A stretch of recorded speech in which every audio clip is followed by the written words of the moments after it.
রাস্তার ধারে বিক্রি করে থাকা কালো, তুচ্ছ, নগণ্য এবং কাঁটাযুক্ত এই ফলকে আপনি গুরুত্ব না দিলেও এই ফলের কিন্তু রয়েছে বিশেষ গুণাগুণ, যা আজকের এই ভিডিও দেখার পর থেকে আপনার এই ফল সম্পর্কে ধারণাই পাল্টে যাবে এবং আপনি এই ফলকে বিশেষভাবে গুরুত্ব দিবেন আর অন্য সব ফলের পাশাপাশি এই ফলকেও বাসায় কিনে নিয়ে যেতে চাইবেন।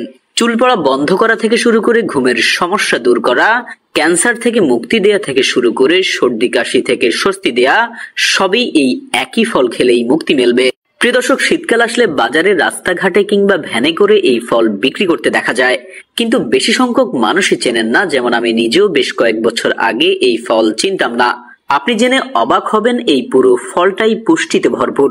আরো রয়েছে এর ঔষধি গুণাগুণও। এই ফলের শাঁস শুকিয়ে রুটি বানিয়ে খেলে অ্যালার্জি ও হাত পা ফোলা রোগ কমে যায়। উদরাময় ও তলপেটে ব্যথায় এই ফল খুবই উপকারী। এছাড়া উচ্চ রক্তচাপ কমাতে এই ফল সহায়তা করে। শিঙের মতো খাঁচকাটা দেখতে এই ফলকে পাকিস্তান সহ সাউথ এশিয়ার বেশ কিছু দেশে সিঙ্গারা বা সিমরা ফল নামে ডাকলেও এটি বাংলাদেশে খুবই পরিচিত এবং ভিন্ন একটা নামে ডাকা হয়, যার নাম পানি ফল। কোথাও কোথাও একে পানির সিঙ্গারা নামে ডাকা হয়। শরীর ঠান্ডা করতে এই ফলের জড়ি নেই। শরীর থেকে টক্সিন দূর করতে দারুণ কাজ করে এই পানি ফল। অ্যান্টিঅক্সিডেন্টে ভরপুর রয়েছে এই পানি ফল। অ্যান্টি ব্যাকটেরিয়াল ও অ্যান্টিভাইরাল গুণ রয়েছে এই ফলে। এমনকি অ্যান্টি ক্যান্সার হিসেবেও কাজ করে এই ফল। বমি ভাব, হজমের সমস্যা দূর করতে এই ফলের জড়ি নেই। অনিদ্রা, দুর্বলতা দূর করতে এই ফল খুব দ্রুতই কাজ করে। পানি ফল ঠান্ডা লাগা, সর্দিতে স্বস্তিও দেয়। এই ফলে প্রচুর পটাশিয়াম থাকায় রক্তচাপ নিয়ন্ত্রণে ভালো কাজ করে। ত্বক উজ্জ্বল ও সতেজ রাখতেও এই ফল অনবদ্য। Potassium, zinc, vitamin B, vitamin E তে ভরপুর এই ফল চুলও ভালো রাখে। প্রিয় দর্শক, আমাদের আজকের ভিডিওর উদ্দেশ্য হচ্ছে এই অবহেলিত পানি ফলের গুরুত্ব সম্পর্কে আপনাদেরকে জানানো এবং এটি চাষ করা যে অনেক বেশি লাভজনক সে সম্পর্কে আপনাদেরকে ধারণা দেয়া। মজার বিষয় হচ্ছে, আমরা এই ফলকে খোসা ছাড়িয়ে কাঁচা খেয়ে থাকলেও পাকিস্তানে কিন্তু একটু ভিন্নভাবে খেয়ে থাকে। আজকের ভিডিওতে সেই পদ্ধতিটাও আপনাদেরকে দেখাবো। বাংলাদেশে বেশ কয়েক বছর ধরে এই ফল জনপ্রিয় হয়ে উঠছে। এর অন্যতম কারণ হচ্ছে এই ফল চাষ করতে খরচ কম এবং লাভ বেশি।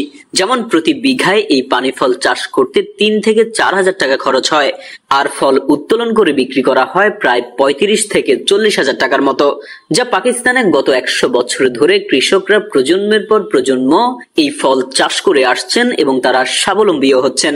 প্রিয় দর্শক, এটি হচ্ছে পাকিস্তানের গ্রামের একটি দৃশ্য, যেখানে দেখা যাচ্ছে পুরো এলাকা জুড়ে তারা পানি ফল চাষ করেছেন। এখন ফল উত্তোলনের সময় হয়েছে, তাই তারা ভোর 8টা থেকে শুরু করে বিকেল 5টা পর্যন্ত এই জায়গা থেকে ফল উত্তোলন করছেন।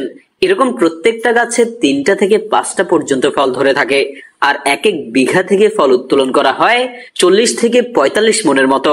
পাকিস্তানের গ্রামের পর গ্রাম জুড়ে এই পানি ফল চাষ করা হয়। বিশেষ করে নদী পাড়ের জায়গা এবং যে জায়গাগুলো একটু নিচু, সেসব জায়গাতে এই ধরনের ফল চাষ করা হয়। প্রিয় দর্শক, দেখতে পাচ্ছেন পানি ফলগুলো পাতিল ভর্তি হয়ে যাওয়ার পর তারপর সেগুলোকে নিয়ে বস্তায় ভরে নেওয়া হচ্ছে। তারপর সেগুলোকে নিয়ে যাওয়া হবে সরাসরি বাজারে বিক্রি করার জন্য। এবার আপনাদেরকে দেখাবো পাকিস্তানে এই ফলটা কিভাবে খাওয়া হয়।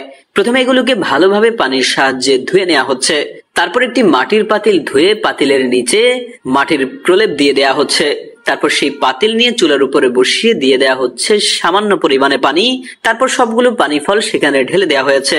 সামান্য পরিমাণ পানি দিয়ে এগুলোকে মূলত ভাপে সেদ্ধ করা হবে। তারপর 30 মিনিট থেকে 35 মিনিট সেগুলোকে সেদ্ধ করার পর নামিয়ে নেওয়া হয়েছে। প্রিয় দর্শক, আপনারা দেখতে পাচ্ছেন এগুলো প্রায় আলুর মতো সেদ্ধ হয়ে গেছে। এবার এগুলোকে খোসা ছাড়িয়ে নেওয়া হচ্ছে। খোসা ছাড়ানো হয়ে গেলে এগুলোকে মূলত ভিট লবণ ছিটিয়ে তারপর এভাবেই খাওয়া হয়। তবে আপনি এই ফলগুলো যেভাবেই খান না কেন, এই পানি ফলগুলো আপনার শরীরে বিভিন্নভাবে উপকারে আসবে।